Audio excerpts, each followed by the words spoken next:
Smoke did not smell like anything Daniel had smelled before. It was thick and metallic, mixed with burnt wiring and scorched grass, and it filled his lungs the moment he crawled out from under a broken piece of the hull. His ears were still ringing. The convoy ship had been flying steady one moment, and the next it was tumbling out of the sky in pieces, torn apart by weapons fire from somewhere above the clouds. Daniel did not remember the crash itself. He only remembered waking up under twisted metal, his arm throbbing, the world silent except for the crackle of small fires burning around him. He was 12 years old, and he was alone. The convoy had been small, just 3 ships carrying settlers and supplies to a quiet frontier world called Aldrich's Reach. Nobody expected trouble out here. The Dragon Compact patrolled these skies, but everyone said the Dragons mostly ignored human ships that stayed out of their territory. Someone had been wrong. Daniel pulled himself out from the wreckage and looked around at the burning field where his ship had come down. There was no sign of the other passengers. No sign of anyone. He shouted a few names, his voice cracking, but the only answer was the wind moving through tall red grass that covered the hills in every direction. Daniel sat down hard on a piece of broken hull and tried not to cry. Crying would not help him survive the night, and something told him that surviving the night was going to be difficult enough without wasting tears on it. The sun here was a strange orange color, sinking low behind jagged black mountains. Daniel knew he needed shelter before dark. He knew the temperature dropped fast on frontier worlds once the sun went down, and he knew that wounded animals, or worse, sometimes came looking for easy prey after sunset. He gathered what he could from the wreckage: a length of cable, a torn piece of insulation cloth, a small medkit that had somehow survived the crash without shattering. He was tucking the medkit into his jacket when he heard something behind him that was not the wind. It was a low, rough sound, almost like breathing, except far too big to belong to anything human. Lying in a shallow ditch not 50 feet away was a creature Daniel had only ever seen in old vids and grainy security footage. A dragon. It was smaller than the massive war beasts shown in propaganda broadcasts, its scales a dull gray-green instead of the gleaming black most dragons were known for. One of its wings was bent at a wrong angle, and a deep gash ran along its side, dark blood soaking into the dirt beneath it. Its eyes, a pale yellow, were fixed on Daniel, watching him with an expression that was hard to read. Not quite hatred, not quite fear, something in between. Every story Daniel had ever heard told him to run. Dragons hated humans. Everybody knew that.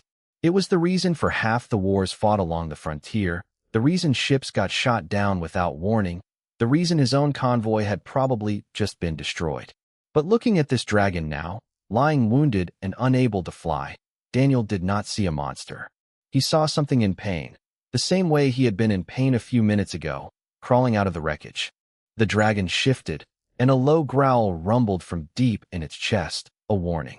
Daniel took a small step back, then stopped himself. "I'm not going to hurt you," he said, even though his voice shook. "I don't even have a weapon." The dragon's eyes narrowed, watching his hands, watching his face. It did not attack. Daniel was not sure if that was because it could not, given its injuries, or because something about him had made it hesitate. Either way, he found himself crouching down slowly, keeping his movements small and unhurried, the same way he used to approach the stray dogs back on his home colony. He opened the medkit. Inside were bandages, a tube of sealant gel meant for human wounds, a few instruments that Daniel barely knew how to use. He had no idea if any of it would work on a creature built entirely differently from a human. But the gash along the dragon's side looked bad, and the bleeding did not seem to be slowing on its own. Daniel had never treated a wound in his life beyond a scraped knee, but he had watched the ship's medic work more than once during drills, and he remembered enough to try. "I'm going to come closer," Daniel said quietly, as if the dragon could understand him, as if talking would somehow make this less terrifying. "I just want to help." "Okay." The dragon did not move away. It did not attack either. It simply watched him, its breathing ragged, as Daniel crept close enough to reach the wound. His hands trembled as he pressed a bandage against the torn scales, and the dragon flinched, a deep sound rumbling in its throat that made Daniel's heart pound. But it did not strike him. It did not so much as lift a claw. For a long moment, boy and dragon simply stayed like that, connected by nothing more than an open wound and a stubborn refusal to give up. The first stars were beginning to appear overhead by the time Daniel finished wrapping the injury as best he could. He sat back, exhausted, cold, and completely unsure of what he had just done. The dragon watched him a while longer. Then, slowly, painfully, it lowered its head and closed its eyes, not in death, but in something closer to rest. Whatever this creature was, whatever centuries of hatred it had been raised on, it had chosen not to kill the human boy who had knelt beside it in the dark. Daniel did not know it yet, but that single choice, made by a wounded, nameless dragon on a burning frontier world, was about to change everything. 3 days passed before Daniel learned the dragon had a name. He had been living off ration bars from the wreckage and water from a narrow stream that cut through the redgrass hills. Every day he returned to the shallow ditch where the wounded dragon rested, half expecting to find it gone, or worse, to find a whole patrol of dragons waiting to punish him for interfering with one of their own. Instead, he found the same creature each time, healing slowly, watching him with those pale yellow eyes that seemed a little less guarded with every visit. On the 3rd day, the dragon spoke. Daniel nearly fell backward when the rough, growling voice came out of the creature's throat, forming words in accented but understandable common. "You keep coming back," the dragon said. "Why?" Daniel stared, his ration bar forgotten in his hand.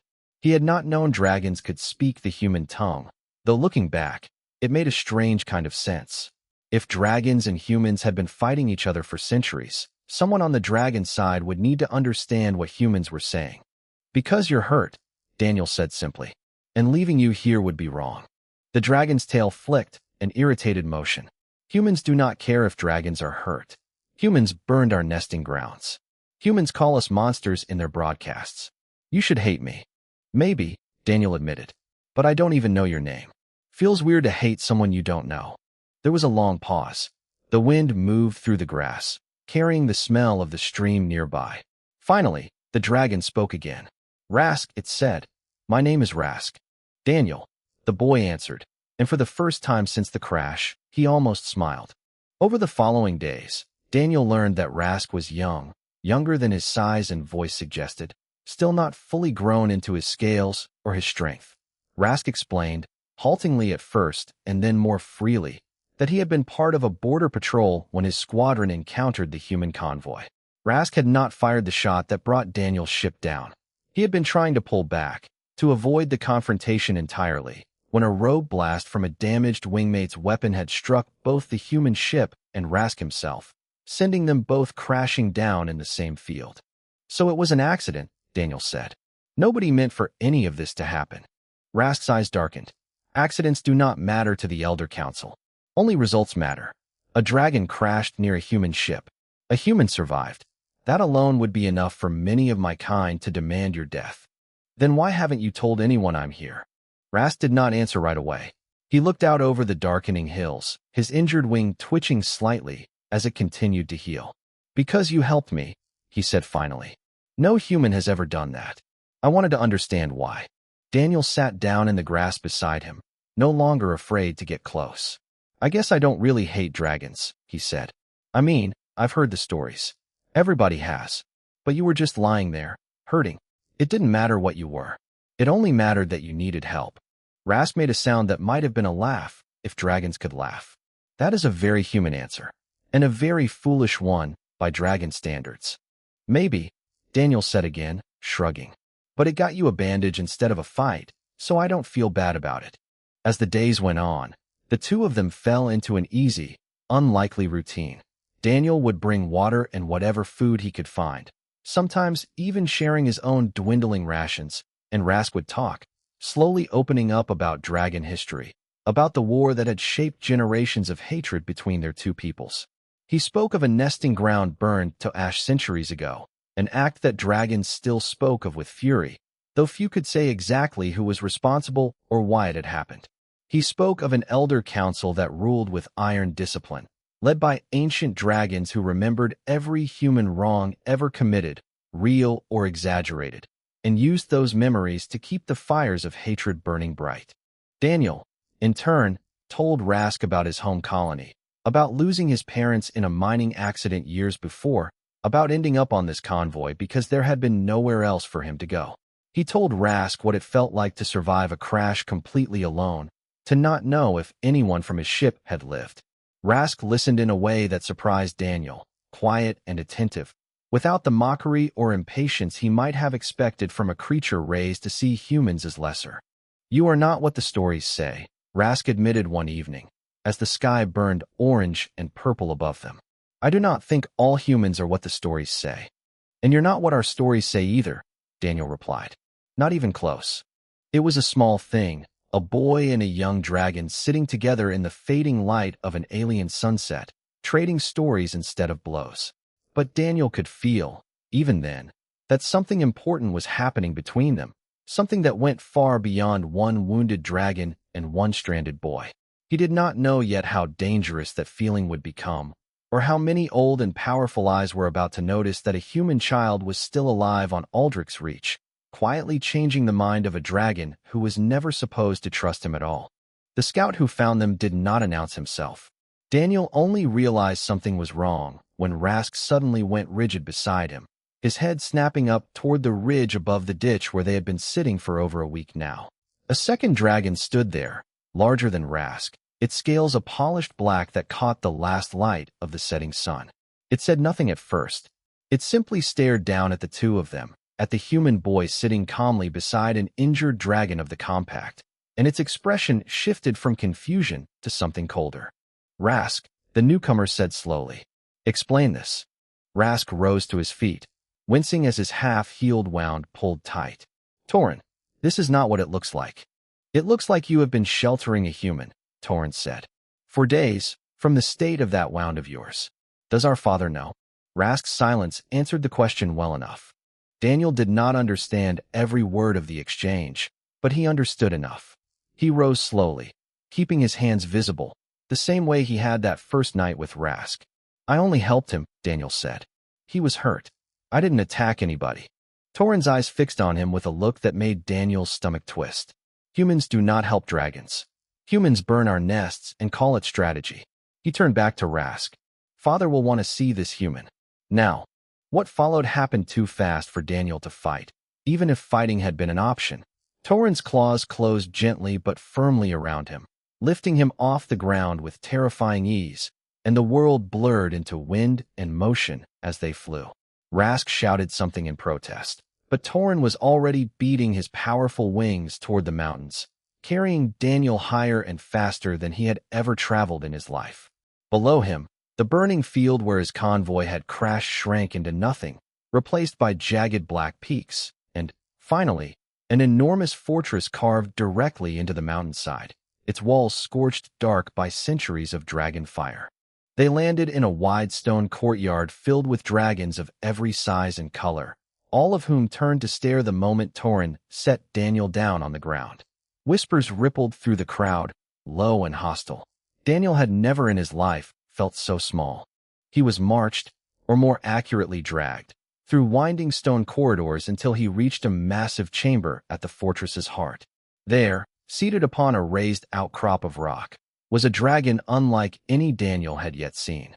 His scales were a deep, weathered gray, scarred in dozens of places from what must have been centuries of battle, and his eyes carried a weight that made even the other dragons in the room lower their heads slightly in his presence.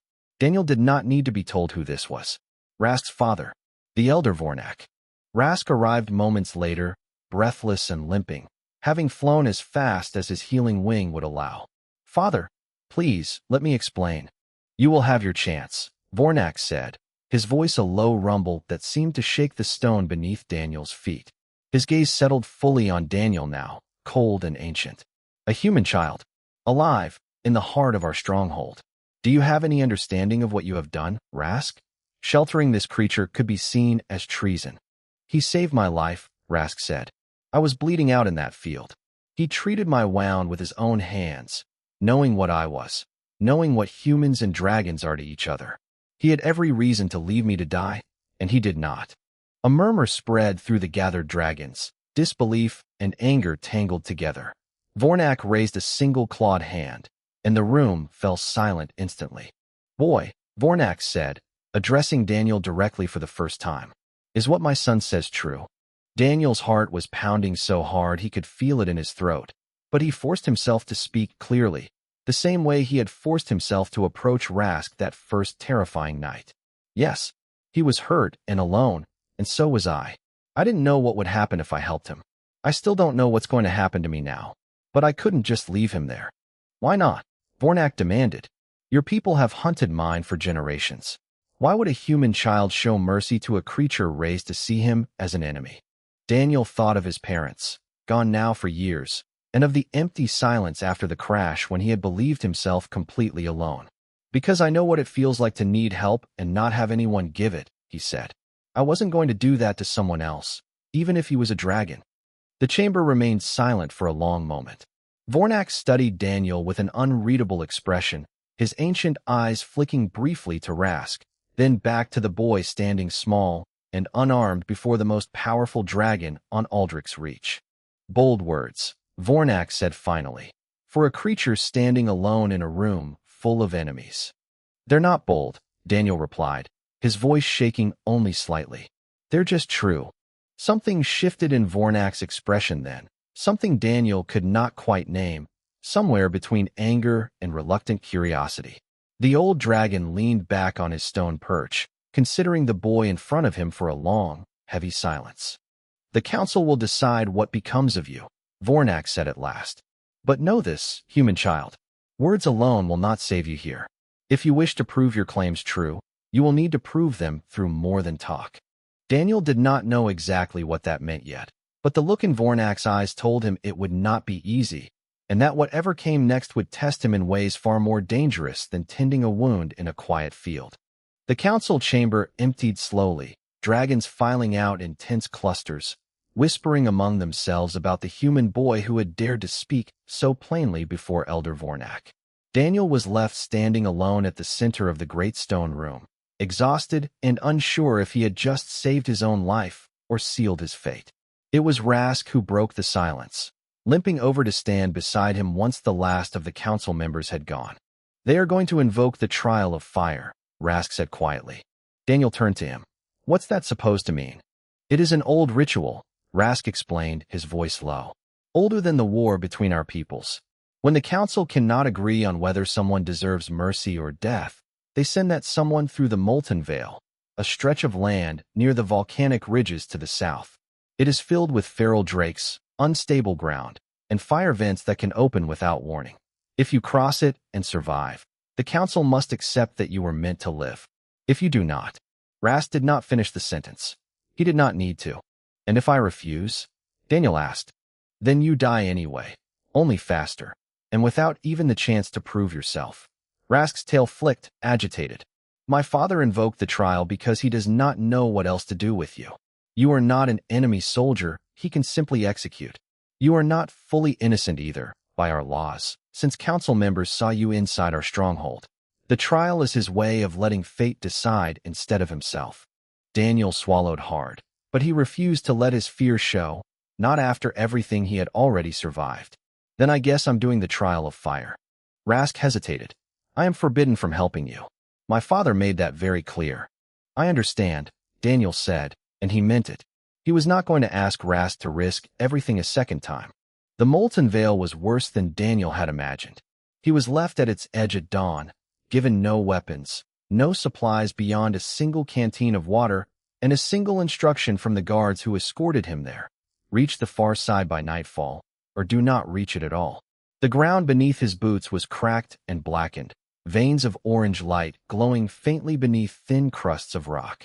The air shimmered with heat, and every so often a low rumble would shake the earth, followed by a hiss of steam bursting from some hidden vent nearby. Daniel had not gone far when he heard the first drake. He was still hiding there, heart pounding, when a familiar voice hissed from the shadow of a nearby ridge. Move west, toward the twin spires. There is a narrow path the drakes avoid. Daniel's head snapped up.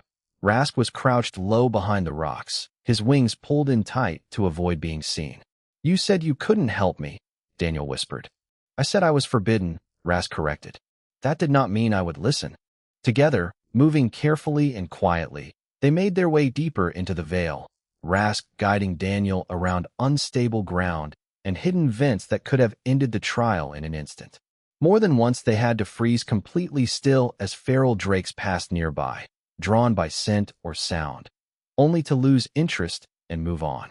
The heat was unbearable, sweat soaking through Daniel's clothes, his water running low far faster than he had planned for. But with Rask beside him, even silently, even at a distance, he found the courage to keep moving. The worst moment came near the twin spires Rask had mentioned, when the ground beneath Daniel's feet suddenly gave way, crumbling into a wide crack that opened straight down into glowing heat below. Daniel scrambled for purchase, his fingers digging into loose rock, his legs dangling over nothing but fire and smoke. He heard Rask shout his name, heard the beat of wings closing the distance, and then powerful claws closed around his arms, hauling him up and away from the collapsing ledge just as it crumbled completely into the pit below.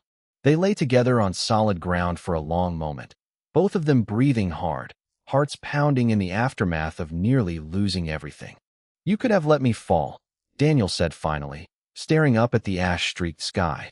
"Nobody would have known." "I would have known," Rask said simply.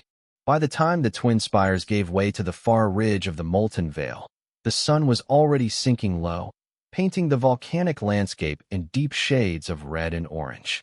Daniel's legs ached, his throat was raw from smoke and thirst, and his hands were scraped raw from climbing over broken rock. But he was alive, and standing at the edge of the veil, waiting exactly where the guards had told him to arrive, was a small gathering of council members, watching in visible disbelief as the human boy stumbled across the final stretch of stone toward them. He had done it. He had crossed the molten veil and survived, not through strength or fire of his own, but through stubborn will and an unlikely friendship that no council ruling had been able to break. As he collapsed to his knees at the edge of the ridge, exhausted beyond words, Daniel understood that surviving the trial was only the beginning. The hardest part, convincing an ancient and grieving species that peace was even possible, still lay ahead of him. Word of the human boy who survived the molten veil spread through the stronghold faster than any fire could have traveled. By the time Daniel was carried back to the fortress, wrapped in a rough blanket and given water and food for the first time in what felt like days, dragons of every rank were gathering in the corridors just to catch a glimpse of him. Some looked at him with open hostility, unwilling to accept that a human had passed a trial meant to weed out the weak. Others looked at him with something closer to wonder, as if his survival alone had cracked something open in their understanding of the world. Vornax summoned him 3 days later, once Daniel had rested enough to walk without stumbling. This time, there was no crowded council chamber, no gathered onlookers whispering judgment. It was only Daniel, Rask standing quietly at his side, and the old dragon himself, seated in a smaller private chamber carved into the mountain, its walls lit by soft glowing crystals instead of open flame. "You survived the veil," Vornax said, studying Daniel carefully. "Few creatures do, dragon or otherwise. Tell me, boy, do you believe fate spared you, or do you believe it was simply luck?" "I think it was help," Daniel said honestly, glancing briefly at Rask. "I didn't do it alone." Vornax's eyes flicked toward his son, and for a moment something unreadable passed across his weathered face. He did not scold Rask, though. Instead, he returned his attention to Daniel. "You spoke boldly before the council. You said humans are not the monsters we believe them to be. I want to know why you believe that so strongly, when your people burned our nesting grounds and started a war that has lasted 300 years. Daniel took a breath, remembering everything Rask had told him during their quiet nights in the field. "I don't think that's actually what happened," he said carefully. "Rask told me the story your people tell, but nobody ever told me who gave the order to burn those nests. Just that humans did it. That's not the same as knowing the truth." Something shifted in Vornax's expression, a flicker of old pain breaking briefly through centuries of hardened anger. "The truth," he repeated quietly, "is a burden I have carried since before you were born, boy." He rose from his stone seat, moving slowly toward a narrow opening in the chamber wall that looked out over the mountains. "I was young when the nesting grounds burned.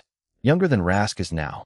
I lost my mate in that fire, and 2 clutches of eggs that would have hatched within the season. For centuries, I told myself humans did this to us, that your entire species chose cruelty over peace. It was easier to carry hatred than to carry grief. Daniel stayed quiet, sensing that interrupting now would break something fragile. But the truth, Vornak continued, his voice heavy, is that it was not human command that ordered those fires.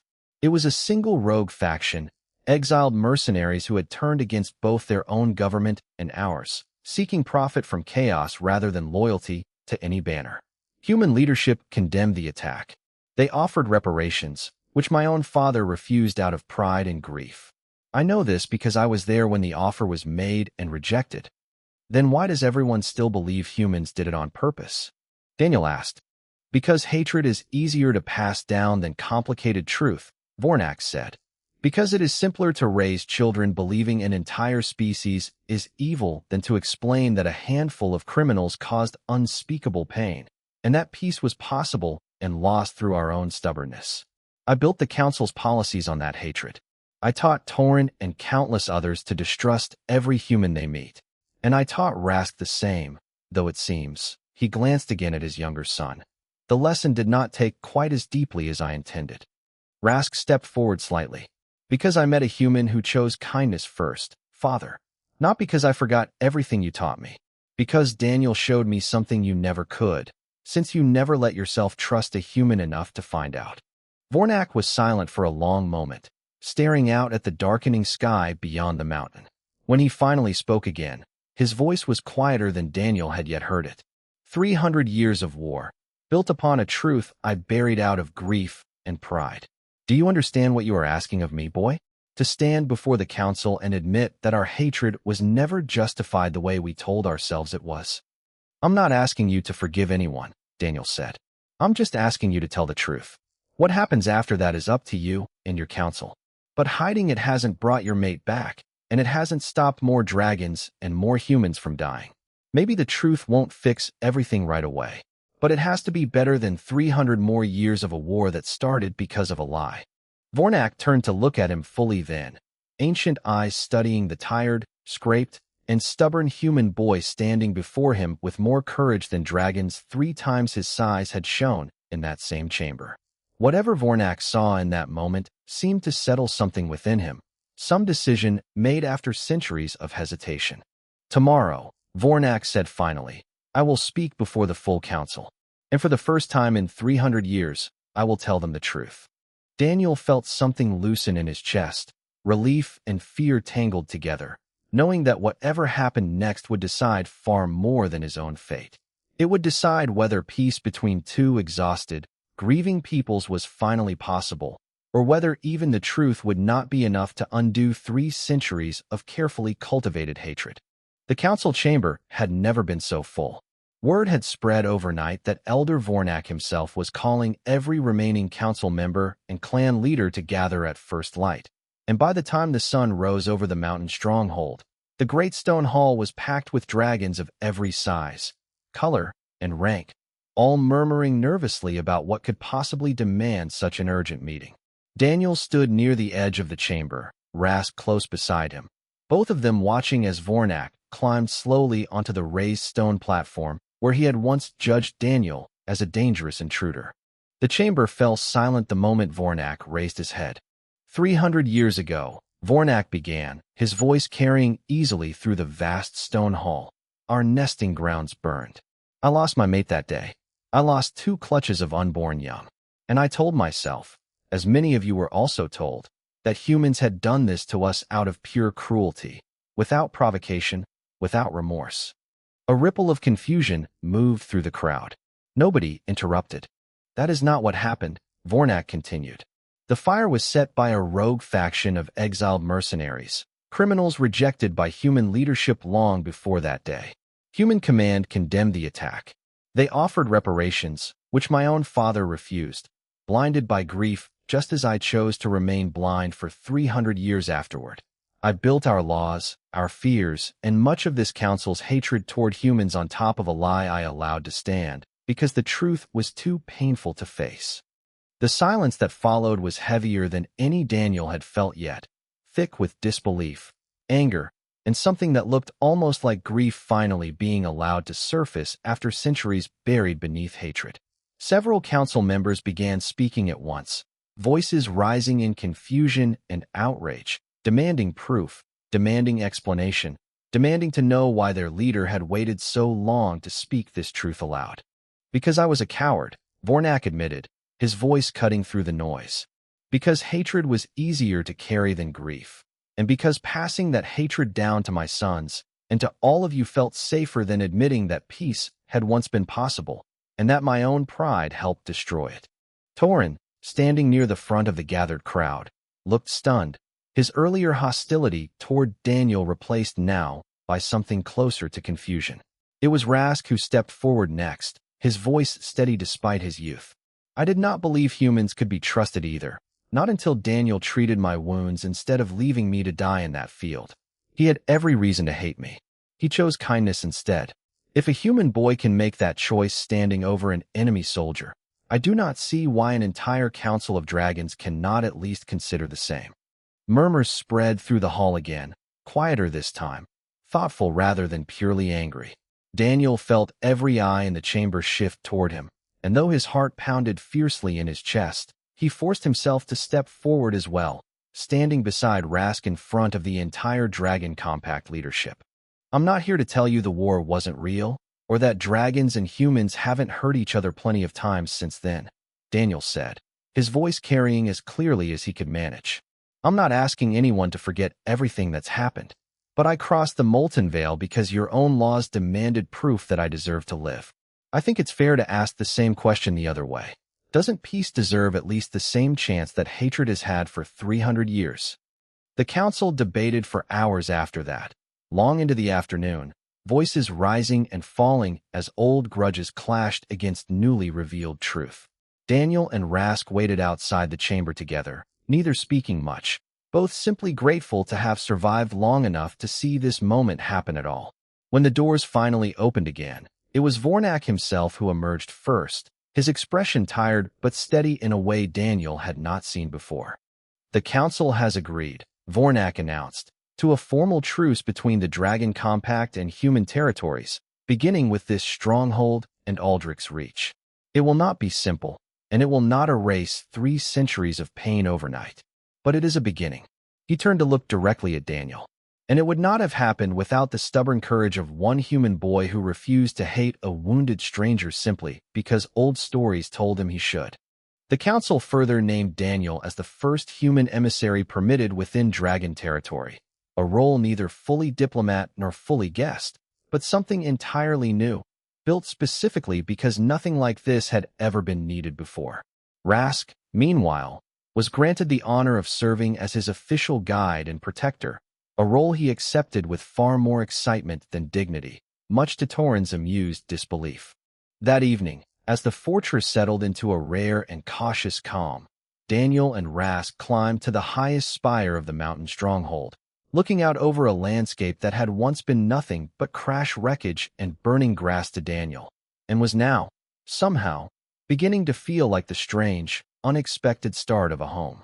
The sun sank slowly behind the black peaks, painting the sky in brilliant shades of orange and gold, the same colors Daniel remembered from that very first terrifying night on Aldrich's Reach. 300 years of hatred, Rask said quietly, watching the horizon beside him, ended because one human boy decided to bandage a wound instead of running away. Daniel smiled, tired but genuinely happy for the first time since the crash. "Guess it just goes to show, sometimes the biggest changes start with the smallest choices." Below them, the fortress lights flickered on one by one across the mountainside, dragon and human patrols beginning, for the very first time in living memory, to walk the same frontier without weapons raised against each other. It was not a perfect peace, and Daniel knew there would be difficult days ahead, distrust that would take years to fully heal, and challenges neither species could yet predict. But standing there beside Rask, watching the sunrise chase away the last shadows of centuries of war, Daniel finally allowed himself to believe that a better future, for humans and dragons alike, was not only possible, but already beginning.